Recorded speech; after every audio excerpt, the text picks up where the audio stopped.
Joel here, finally back again, bringing you another video. Today is going to be an unboxing video. Just got this in the mail, and this is the first reproduction cartridge that I've purchased.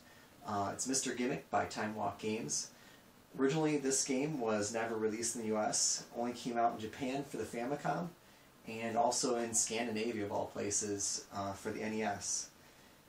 The Japanese version is kind of unique because it's got the Sunsoft 5B mapper chip, which has some additional audio circuitry that makes the game sound really cool. And this reproduction actually recreates that circuitry. So you've got a great sounding game the way it was originally intended. So it's too bad it never came out in the US, but at least we finally have it in a cartridge form reproduction. So let's take a look at it. I'm going to cut this open and show you what's inside. Alright, so here it is. I already carefully cut the top open. Didn't want to cause any damage to the box. So I'm going to pop this open here a second and we will take a look.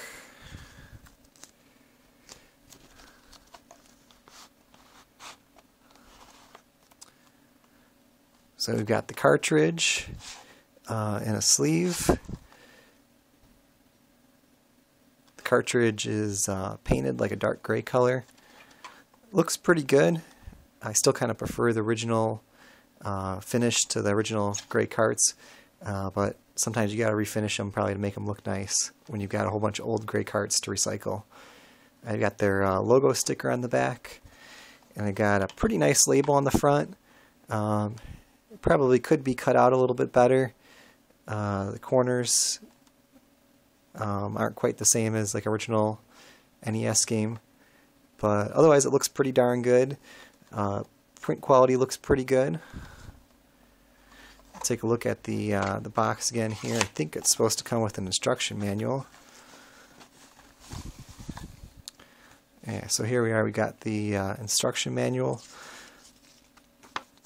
full color instructions, some nice artwork in the background there.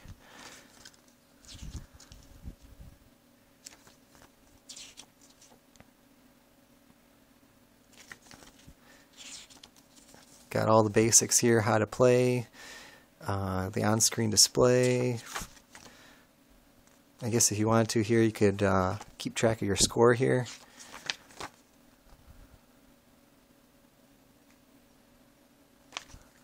So that's pretty cool. Let's see what else we got here. Alright, looks like we got a poster here. So if you want to hang this up on the wall for decoration, you've got that option here. Nothing on the back, but pretty good print quality on this too. So we got their poster, and here we've got a little letter here. This is because of the special chip that's also in this version. There is a slight modification you need to make to your NES to make it play the extra audio channels, but it's a pretty easy mod.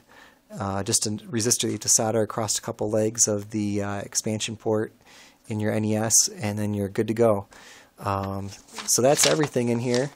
I'm going to test this out and play it a little bit here, but you know what, let me why don't we take a look inside here and see what kind of voodoo they got going on in here.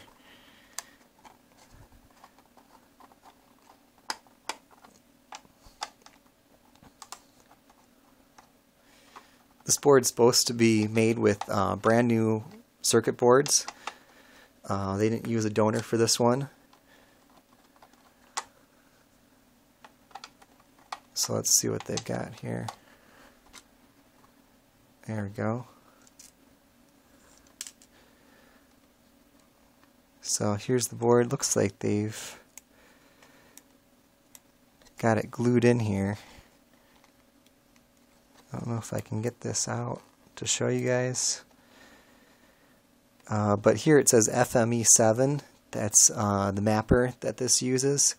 Unless it's the 5B mapper, which this kind of emulates, because FME7 is the normal mapper chip that this cart would use if you weren't doing the expansion audio. So this is the reproduction board here that they're using to create this. Looks pretty cool. I'll cut back if I can get this open here and show it to you the rest of the way. Alright, we're back here. The board was just a little bit stuck and I wiggled it out. So I'll let you take a look at it here. What they're doing is using the AY-38910A to play those additional audio channels.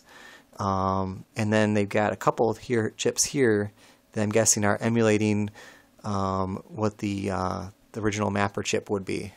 That would be the FME7. Then you've got your ROMs here, character ROM and the program ROM.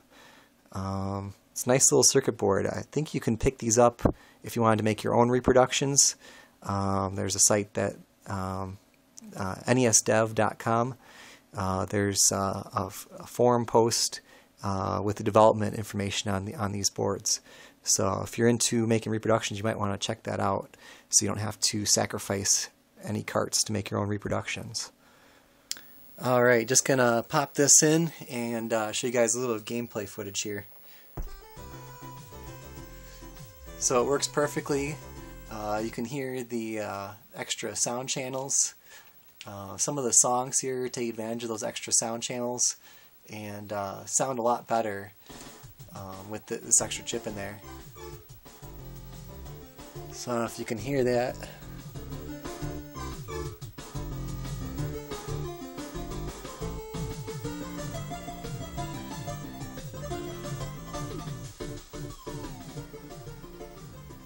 So it sounds pretty good.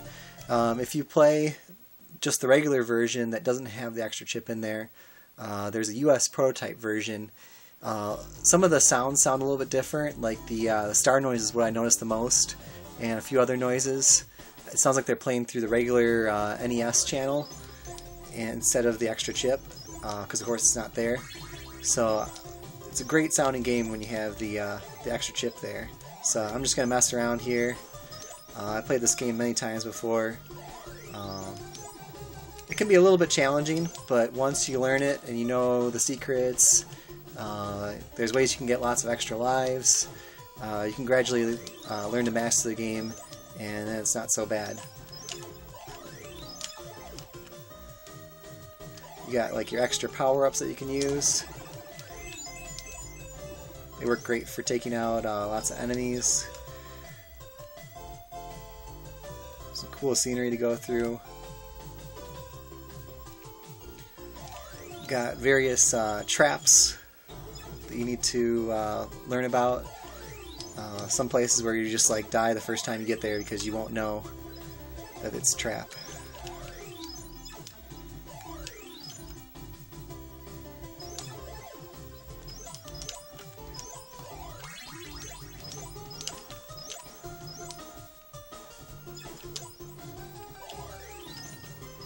I'm just gonna take you guys maybe to the end of the first boss here and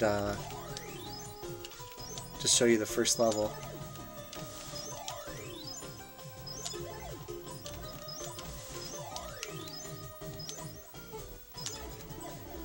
First boss is pretty easy.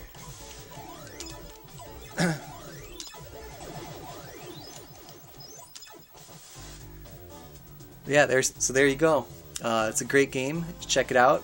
I'd highly recommend picking it up, or maybe get it from Timewalk Games, or make your own reproduction. It's actually pretty easy to make your own reproduction, and I'll maybe put up a video later of some of the reproductions I've done on this game. So catch you guys later. Thanks for watching. Bye.